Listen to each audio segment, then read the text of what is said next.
Hi friends, ഇന്ന് നമുക്ക് കുരുമുളകിട്ട് വറ്റിച്ചെടുത്ത നല്ല അടിപൊളി ഒരു അയലക്കറി തയ്യാറാക്കാൻ. നല്ല അടിപൊളി ടേസ്റ്റാണ്. അതിന് മുൻപായിട്ട് ചാനൽ ഇതിനെ നിങ്ങൾ സബ്സ്ക്രൈബ് ചെയ്തിട്ടില്ലെങ്കിൽ സബ്സ്ക്രൈബ് ചെയ്യാൻ മറക്കല്ലേ. അപ്പോൾ ഇതിനായിട്ട് ഒരു മൺചട്ടി അടുപ്പത്ത് വെക്കുക. ചട്ടി ചൂടാകുമ്പോൾ നമുക്ക് വെളിച്ചെണ്ണ ഒഴിച്ചു കൊടുക്കാം. വെളിച്ചെണ്ണ ഒന്ന് ചൂടായി കഴിയുമ്പോൾ നമുക്കിതിലേക്ക് കടുകിട്ട് കൊടുക്കുക. കടുക് പൊട്ടിക്കഴിയുമ്പോൾ നമുക്ക് എന്നിട്ട് കൊടുക്കാം, ഉലുവ ഇട്ട് കൊടുക്കുക. ഉലുവയൊക്കെ ഒന്ന് മൂത്ത് പൊട്ടി കഴിയുമ്പോൾ നമുക്ക് കറിവേപ്പില ഇട്ട് കൊടുക്കാം. ഇനി ഇതിലേക്ക് ഞാൻ സവാളയാണ് ഇട്ട് കൊടുക്കുന്നത്. കൊച്ചുള്ളി എടുക്കാനുള്ള മടി കൊണ്ടാണ് കേട്ടോ. അപ്പോൾ നിങ്ങൾക്ക് ചെറിയുള്ളി വേണമെങ്കിൽ ഇട്ട് കൊടുക്കാം. ചെറിയുള്ളി ആകുമ്പോൾ ഇത്തിരി കൂടി ടേസ്റ്റ് കൂടും. അപ്പോൾ കൊച്ചുള്ളി വട്ടത്തിലരിഞ്ഞതും ഇട്ട് കൊടുക്കാം. അപ്പോൾ ഞാനിവിടെ സവാള ഇട്ട് കൊടുക്കുന്നു. ഇനി നമുക്ക് പച്ചമുളക് ഇട്ട് കൊടുക്കാം. അപ്പോൾ ഉള്ളിയൊക്കെ ഒന്ന് വാടി കഴിയുമ്പോൾ ഇതിനകത്തേക്ക് ഇഞ്ചിയും വെളുത്തുള്ളിയും ചതച്ചതാണ് ഇട്ട് കൊടുക്കുന്നത്. ഇഞ്ചിയും വെളുത്തുള്ളിയും ചതച്ചത് ഇട്ട് കൊടുക്കുക. എന്നിട്ട് അതൊന്ന് മൂക്കണം, അതിൻ്റെ ഒരു പച്ചമണമൊക്കെ ഒന്ന് മാറണം. അതിനുശേഷം നമുക്ക് ഇതിനകത്തേക്ക് പൊടികൾ ഇട്ട് കൊടുക്കാം. പൊടികളായിട്ട് നമ്മളിവിടെ മഞ്ഞൾപ്പൊടിയും മല്ലിപ്പൊടിയും മാത്രമേ ഇട്ട് കൊടുക്കുന്നുള്ളൂ കേട്ടോ. അത് നിങ്ങൾ എത്രത്തോളം എടുക്കുന്നുണ്ടോ അതിൻ്റെ ക്വാണ്ടിറ്റിക്ക് അനുസരിച്ചിട്ട് ഇട്ട് കൊടുക്കുക. ഇനി പൊടികളൊന്ന് മൂത്ത് വരട്ടെ. ഇതിൽ നമ്മൾ മുളക് പൊടി ഇട്ട് കൊടുക്കുന്നില്ല കേട്ടോ. അപ്പോൾ ഇതിൽ എരിവിനായിട്ട് നമ്മൾ പച്ചമുളക് ഇട്ട് കൊടുക്കുന്നുണ്ട്. പിന്നെ നമ്മുടെ മെയിൻ ഇൻഗ്രീഡിയൻ്റ് ആയിട്ടുള്ള കുരുമുളകുമാണ് ഇടുന്നത് കേട്ടോ. അപ്പോൾ ഈ പൊടികളുടെ പച്ചമണം മാറി കഴിയുമ്പോൾ നമുക്കിതിലേക്ക് തക്കാളി ഇട്ട് കൊടുക്കാം. തക്കാളി ഒന്ന് ഒരല്പം വെന്തൊന്ന് ഉടഞ്ഞോട്ടെ, ഭയങ്കരമായിട്ട് അങ്ങ് ഉടയണമെന്നൊന്നുമില്ല കേട്ടോ. അപ്പോൾ ഈ ഒരു രീതിയിൽ ഉടഞ്ഞു കഴിഞ്ഞ ശേഷം നമ്മുടെ മെയിൻ ഇൻഗ്രീഡിയൻ്റ് ആയിട്ടുള്ള കുരുമുളക് ഇട്ട് കൊടുക്കുക. കുരുമുളക് ഒന്ന് ചൂടാക്കിയ ശേഷം ഒരല്പം വെള്ളം ഒഴിച്ചിട്ട് മിക്സിയിൽ ഒന്ന് അരച്ചെടുത്താണ് കേട്ടോ. അപ്പോൾ അത് ഒഴിച്ചു കൊടുക്കുക.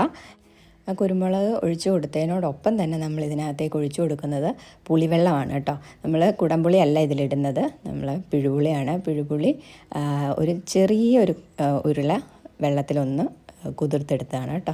അപ്പോൾ പുളിവെള്ളവും കൂടി ആവശ്യത്തിന് ഒഴിച്ചു കൊടുക്കുക. അപ്പോൾ ഇതെല്ലാം കൂടി കിടന്നൊന്ന് വരട്ടെ. ഒന്ന് തിളച്ച് വന്ന ശേഷം മാത്രം നമുക്ക് മീനിട്ട് കൊടുക്കാം കേട്ടോ. അപ്പോൾ ഇവിടെ നല്ലപോലെ ഒന്ന് തിളച്ച് വരുന്നുണ്ട്. അപ്പോൾ ഇനി ഞാനിതിനകത്തേക്ക് ഒരു കുറച്ച് മാത്രം ചാറിന് വേണ്ടിയിട്ട് കുറച്ച് മാത്രം ചൂടുവെള്ളം കൂടി ഒഴിച്ചു കൊടുക്കുന്നുണ്ട് കേട്ടോ. നിങ്ങൾ കണ്ടല്ലോ, ഒരു ശകലം മാത്രമേ ഞാൻ ഒഴിച്ചിട്ടുള്ളൂ.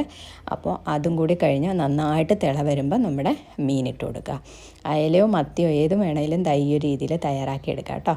അപ്പം അയല ഒന്ന് വരഞ്ഞിട്ട് വേണം ഇതേ രീതിയിൽ ഇട്ട് കൊടുക്കാനായിട്ട്. എങ്കിൽ മാത്രമേ ആ കുരുമുളകും ആ മസാലയൊക്കെ ഇതിനകത്തേക്ക് പിടിക്കത്തുള്ളൂ. ഇനിയിട്ട് ഒരുപാടങ്ങ് ഇളക്കരുത്. അതിൻ്റെ മുകളിലേക്ക് നമ്മുടെ അരപ്പൊക്കെ ഒന്ന് ഇട്ട് കൊടുത്ത ശേഷം അടച്ച് വെച്ച് വേവിച്ചെടുക്കുക.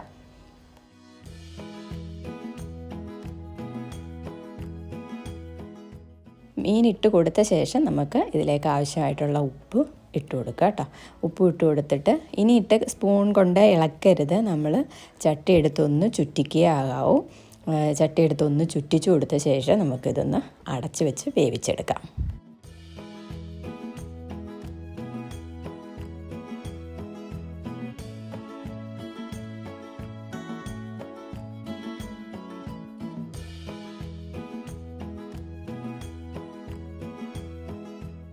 ഇനി നമ്മുടെ മീൻ എന്തായി എന്നൊന്ന് തുറന്ന് നോക്കാം. നല്ലൊരു മണമൊക്കെ വരുന്നുണ്ട്. നല്ലപോലെ വെന്ത് വന്നിട്ടുണ്ട് കേട്ടോ. അപ്പോൾ ഇനി ഇത് ഇളക്കരുത്, തവിയിട്ട് ഇളക്കുകയൊന്നും ചെയ്യരുത്, കാരണം പൊടിഞ്ഞു പോകും. നല്ലപോലെ വെന്ത് വന്നിട്ടുണ്ട്. അപ്പോൾ ഈ ഒരു രീതിയിലാണ് നമ്മുടെ കുരുമുളകിട്ട് വറ്റിച്ച അയലക്കറി തയ്യാറാക്കുന്നത് കേട്ടോ.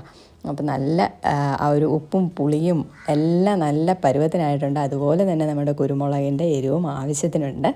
അപ്പോൾ ഇതെല്ലാം ആ മീനിൽ പിടിച്ച് കഴിയുമ്പോൾ മീൻ അങ്ങോട്ട് പിച്ച് തിന്നാൻ നല്ല ടേസ്റ്റാണ് കേട്ടോ. ഇനി ലാസ്റ്റായിട്ട് കുറച്ച് വെളിച്ചെണ്ണയും കൂടി ഒഴിച്ചു കൊടുക്കുക. ഇത്രയേ ഉള്ളൂ. അപ്പോൾ നമ്മുടെ അയല കുരുമുളകിട്ട് വറ്റിച്ചത് തയ്യാറായി കഴിഞ്ഞു.